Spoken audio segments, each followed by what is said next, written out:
Hello guys, പുതിയൊരു വീഡിയോയിലോട്ട് എല്ലാവർക്കും സ്വാഗതം. നമ്മളൊരു കിടലം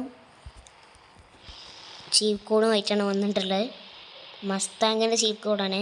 അപ്പോൾ ആ ചീപ്പ് കോഡൊക്കെ കാണുന്നതിന് മുമ്പ് നിങ്ങൾ വേഗം പോയി വീഡിയോ സബ്സ്ക്രൈബ് ചെയ്തോളി, പിന്നെ ലൈക്കും ചെയ്യുക.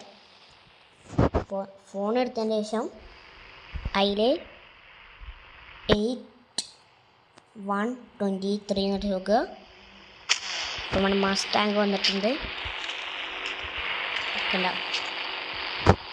നമുക്ക് മസ്താങ്ങിൻ്റെ ഉള്ളിലൊക്കെ കയറാം. കളറും ചേഞ്ച് ആക്കാം കേട്ടോ. പക്ഷേ ഈ ബ്ലാക്ക് കളർ ഫ്രണ്ടിൽ പോകത്തില്ല, കാണിച്ചു തരാം. അപ്പോൾ നമുക്ക് ബ്ലാക്ക് കളറിലാക്കി അത് പോവും, ഗ്രീനിലാക്കി അത് ഉണ്ടാവും. വണ്ടീൻ്റെ ഉള്ളിൽ കാണുകയാണെങ്കിൽ ശരിക്കും മസ്താങ്ങിൻ്റെ ഉള്ളിൽ കാണണമായിരിക്കുന്നുണ്ട്. അപ്പോൾ എല്ലാവരും ഒന്ന് ഇത് ട്രൈ ചെയ്ത് നോക്കുക.